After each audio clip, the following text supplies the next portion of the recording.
매일 아침 하나님과 함께 누리는 하늘의 양식, 오늘 만나. 제16장.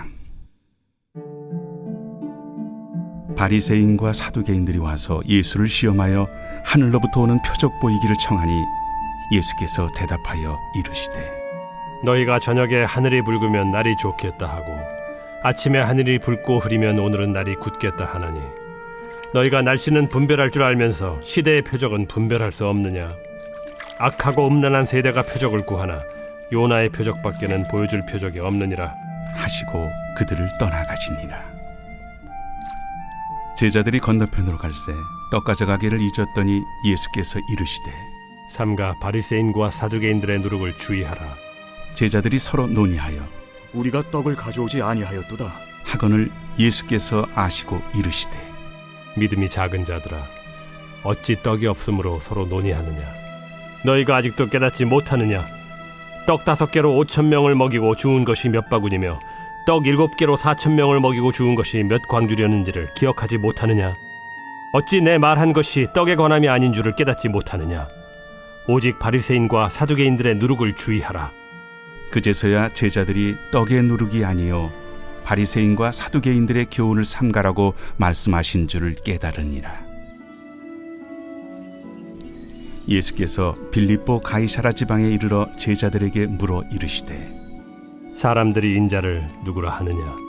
더러는 세례 요한, 더러는 엘리야, 어떤 이는 예레미야나 선지자 중에 하나라 하나이다. 너희는 나를 누구라 하느냐? 시몬 베드로가 대답하여 주는 그리스도시요 살아계신 하나님의 아들이시니이다. 바요나 시몬아, 네가 복이 있도다. 이를 내게 알게 한 이는 혈육이 아니요 하늘에 계신 내 아버지시니라. 또 내가 네게 이르노니 너는 베드로라. 내가 이 반석 위에 내 교회를 세우리니 음부의 권세가 이기지 못하리라. 내가 천국 열쇠를 네게 주리니 네가 땅에서 무엇이든지 매면 하늘에서도 매일 것이요 네가 땅에서 무엇이든지 풀면 하늘에서도 풀리리라. 이에 어제 우리는 가나안 여인의 고백을 보며 나의 경험과 생각, 자존심을 내려놓고 이 부스러기 은혜를 구하며 하루하루 사는 삶이 우리가 회복해야 하는 신앙임을 나누었습니다. 유대인들을 위해 오신 예수님은 그들에게 거부당했는데 도리어 이방인들은 예수님 한 분으로 충분하다라고 고백하며 믿고 또 그분으로부터 얻는 그 치유와 먹이심을 얻었죠. 이렇게 예수님은 유대인들 가운데 계실 때에도 또 이방인 가운데 계실 때에도 기적들을 보이셨습니다. 그럼에도 여전히 표적을 구하는 바리새인들과 사두개인들의 영적 상태가 얼마나 심각한가를 오늘 본문이 드러내어 보여주고 있습니다. 그들은 원래 정치적으로 원수지간입니다. 신학적 견해도 다르기 때문에 연합할 수가 없는 분파들이었죠. 그런데 두 분파가 예수님을 시험하기 위해 표적을 구하면서 하나 되는 이례적인 모습을 보여주고 있는 겁니다. 앞에 본문에서 이방인들은 예수님의 이적을 보고 하나님께 영광을 돌렸지만 그들은 도리어 또 다른 이적을 보여달라 말하며 예수님을 시험하고자 합니다. 예수님은 그들의 의도를 아셨고 악하고 음란한 세대라고 규정하시며 그들의 요구를 거부하시죠. 그리고 보여줄 표적은 요나의 표적밖에 없다라고 말씀하시는데, 이 요나의 표적이라는 말은 니느웨 사람들에게 하나님이 살아계시고 심판하신다는 사실은 요나의 회개 선포 말씀을 통해서만 깨달을 수 있었습니다. 즉 요나 자체가 그들에게는 하나님이 보내주신 사인이고 표적이 되었던 거죠. 예수님께서 요나의 표적밖에 없다라고 말씀하신 이유는 예수님 자체가 그들에게 주신 하나님의 사인이며 표적인 것인데, 악하고 음란한 세대는 계속해서 자신들의 생각 안에서의 표적을 구한다라는 겁니다. 어쩌다 이들은 보고도 보지 못하고 듣고도 듣지 못하는 사람들이 되었을까요? 5절에서 12절에서의 예수님은 바리새인들과 사두개인들의 누룩을 주의하라 하심으로 그들이 왜 고의적으로 빛이신 예수님을 보고도 거부하는 악한 상태에 이르렀는지를 가르쳐 주십니다. 무엇 때문입니까? 바로 그들이 가지고 있는 누룩 때문입니다. 이 누룩은 눈에 보기에 굉장히 아무 의미 없는 것처럼 작게 느껴지지만 빵 하나를 부풀릴 수 있는 힘을 가지고 있습니다. 사두개인들은 제사장 무리였고 기존 정권이 잘 되어지기를 바라는 자들이었습니다.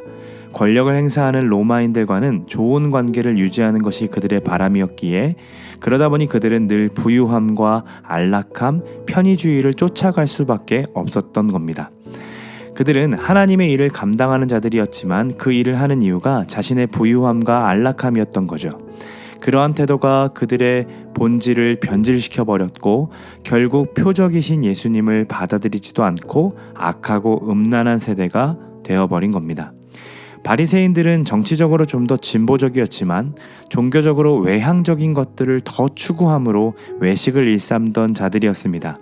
그러니 늘 하나님이 자신을 어떻게 보실까 보다 남이 나를 어떻게 볼까봐 더 중요했고 그 신앙은 율법을 잘 준수하는 삶으로 이끌었지만 그것의 동기가 하나님을 사랑함이 아니었기 때문에 외식하고 남을 정죄하고 판단하는 것으로 바뀌어버린 겁니다.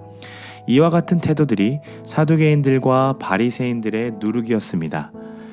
참 무서운 것은 이들이 신앙이 없는 사람이 아니었다라는 겁니다. 자신 안에서 열심을 다해 하나님을 섬기는 자들이었죠. 그러나 그들은 변질되었고 무너졌습니다. 하나님을 향한 열심의 동기가 부요함과 안락함을 추구하는 것이었고 남들의 시선을 의식하는 이 작은 누룩들이 그들 전체가 하나님이 보내주신 그 표적을 부인하고 예수님을 멸시하는 데까지 이르렀던 겁니다. 사랑하는 여러분, 우리는 무엇을 위해 신앙생활을 하고 있을까요? 무엇을 위해 날마다 묵상을 하고 기도를 하며 살아갈까요? 만약 우리가 내 안위와 편안함, 부유함을 추구하기 위해 신앙생활을 하고 있다면 그것이 바로 사두개인의 누룩에 전염된 상태인 겁니다.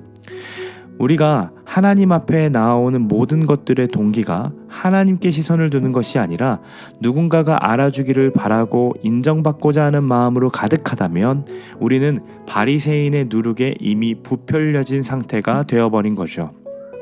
우리 생각에 하나님 덕 좀 보면서 좋은 것 누리면 좀 어떠한가?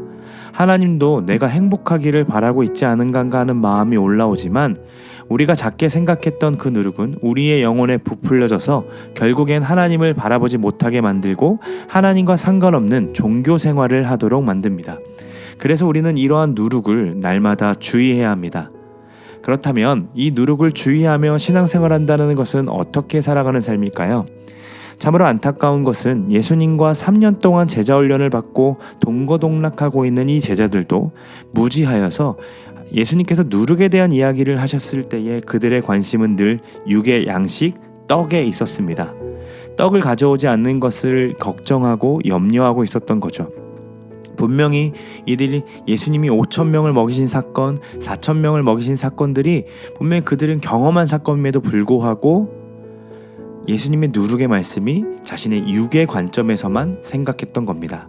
그래서 예수님은 이것이 떡에 관한 말씀이 아니라 영혼을 더럽히는 누룩에 관한 말씀임을 다시 짚어주십니다.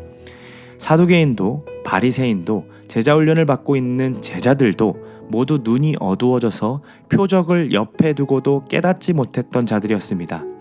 이들의 상태가 바로 우리의 삶을 대변해 주는데 그런 우리가 누룩을 주의하며 종교 생활이 아니라 신앙 생활을 할 수 있는 방법은 바로 13절에서 20절의 말씀이 가르쳐주고 있습니다. 무엇일까요? 예수님을 누구라고 지칭하는지에 대한 삶입니다. 예수님은 제자들에게 자신을 따르는 사람들이 당신을 무엇으로 지칭하고 있는지를 물어보십니다. 그때 제자들은 사람들이 선지자 중에 하나로 예수님을 본다라고 이야기하죠. 예수님은 제자들을 향해 다시 물으셨습니다. 그렇다면 너희는 나를 누구라 하느냐? 사랑하는 여러분, 우리의 신앙생활이 종교생활이 되지 않도록 만드는 방법, 바리새인들과 사두개인들의 누룩을 없애는 방법은 매 순간 이 질문에 대답하는 것입니다. 뭐라고 대답해야 할까요? 베드로가 고백했던 것처럼 주는 그리스도시요 살아계신 하나님의 아들입니다 라고 고백할 수 있어야 합니다. 즉 당신은 선지자 중에 하나가 아니라 나의 구원자이십니다. 지금도 내 곁에서 살아계신 하나님의 아들입니다 라고 고백하는 거죠. 사랑하는 여러분, 오늘 하루만을 보내는 삶을 생각해 봤을 때에도 예수님이 함께 하심에도 제자들처럼 영혼의 관심을 두기보다 우리는 육의 관심을 더욱 두며 염려하고 불안해하기 일쑤입니다. 바리새인들처럼 하나님의 시선보다 사람의 시선을 더 중시하며 외식하며 살아갑니다. 또한 사두개인들처럼 십자가를 따르기보다 안락하고 편안함을 누리는 삶을 더 원하며 살아갑니다. 그런 우리들의 삶 속에 예수님은 성령님을 통해서 우리에게 물으실 겁니다. 너는 나를 누구라고 생각하느냐? 우리는 그 질문에 매 순간 대답해야 합니다. 우리 주님이 우리 영혼의 구원자이시기에, 우리를 책임져 주실 수 있는 분이시기에 나의 염려와 불안들, 모든 것들을 주님께로 맡겨드릴 수 있겠다라고 고백할 수 있어야 되는 거죠. 사람들의 평가와 시선에 휘둘리고 십자가를 내팽겨치면서 안락함과 편안함을 추구하고 싶을 때마다 예수님은 우리에게 와셔서 물으십니다. 너에게 나는 어떤 존재이냐? 우리는 그 질문에 분명하게 대답해야 합니다. 주님은 늘 내 곁에 살아계신 하나님이십니다. 나를 창조하셨고 내 모든 것의 주관자가 되시는 하나님의 아들이십니다. 그 고백 속에 예수님은 베드로에게 말씀하셨던 것을 우리에게도 말씀하시며 이루어 가십니다. 그게 무엇입니까? 이 반석 위에 내 교회를 세우겠다. 베드로의 고백 위에 당신의 교회를 세우시겠다라고 말씀하신 것처럼 날마다 매 순간 주님이 나에게 누구신지 고백하는 그 고백 위에 당신의 교회를 아름답게 세워가실 겁니다. 사랑하는 여러분, 우리의 눈이 하나님께 머물기를 소망합니다. 우리의 고백이 하나님을 향해 나아가기를 소망합니다. 정말로 주님은 그리스도시며 살아계신 하나님의 아들이심을 우리의 입술로, 우리의 삶으로 고백하는 오늘 하루가 되시기를 간절히 소망합니다.